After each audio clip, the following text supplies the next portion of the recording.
Halo semua, pada kesempatan kali ini, kami dari kelompok 4 Shift A akan melakukan percobaan biokimia isolasi DNA.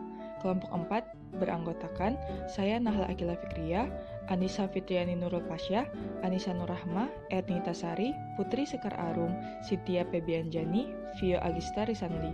Selamat menonton! Isolasi DNA merupakan salah satu tahap penting dalam kegiatan memperoleh informasi genetik dan analisis genetik. DNA dengan kualitas yang baik digunakan untuk kegiatan seperti pemanfaatan marker molekuler, pembuatan pustaka genom, hingga sequencing. DNA pada tumbuhan terdapat di dalam inti sel dan beberapa organ lain di dalam sel seperti mitokondria dan kloroplas. Prinsip isolasi DNA ialah memisahkan DNA genom dari komponen-komponen sel lain.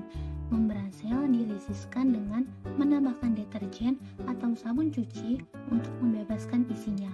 Kemudian pada ekstrak sel tersebut ditambahkan protease yang berfungsi untuk mendegradasi protein dan RNase yang berfungsi untuk mendegradasi RNA, sehingga yang tinggal adalah DNA. Larutan DNA dipresipitasi dengan etanol dan bisa dilarutkan lagi dengan air. Selanjutnya cara kerja, siapkan alat dan bahan, masukkan sabun cuci piring dan setengah sendok garam ke dalam aquades, aduk campuran larutan yang telah dibuat, potong setengah pisang dan dikupas, haluskan pisang yang telah dikupas, kemudian campurkan larutan yang tadi dibuat.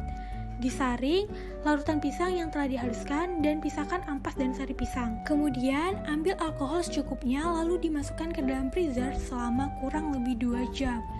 Campurkan alkohol dengan sari air pisang dan amati hasil endapan yang terbentuk. Baiklah, di sini ada pembahasan. Jadi, sampel yang kita gunakan dalam isolasi DNA yaitu sampel buah pisang. Buah pisang pertama-tama kita haluskan terlebih dahulu yang bertujuan untuk memperbesar luas permukaan sampel sehingga deterjen mampu masuk dan memecahkan dinding sel.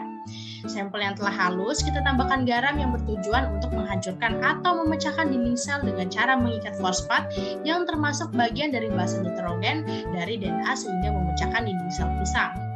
Kemudian campuran tadi kita tambahkan deterjen cair yang berfungsi untuk mengemulsi lipid dan karbohidrat dengan cara berikatan kimia dengan senyawa yang ada pada DNA sehingga dinding sel pecah dan DNA dapat kita ambil. Kemudian sampel kita saring untuk memisahkan antara fitrat dengan campuran. Kemudian sampel tadi kita tambahkan alkohol dingin.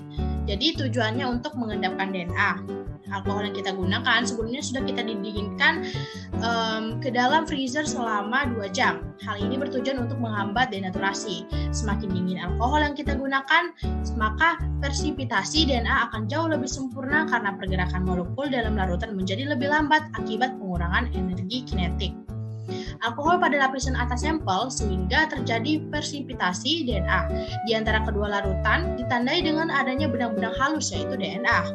Larutan yang telah kita tambahkan dengan alkohol didiamkan selama 5 menit dengan tujuan supaya DNA naik ke atas permukaan sehingga permukaan naik untuk mempermudah untuk pengambilan DNA. Kesimpulan dari hasil uji DNA, yang pertama, DNA hasil isolasi ditandai dengan adanya benang-benang halus yang berwarna putih naik perlahan ke permukaan tabung. Yang kedua, penambahan dengan etanol berfungsi sebagai presipitasi pada DNA atau pengendapan DNA. Yang ketiga, isolasi DNA dilakukan dengan tujuan untuk memisahkan DNA dari bahan lain seperti protein, lemak, dan karbohidrat.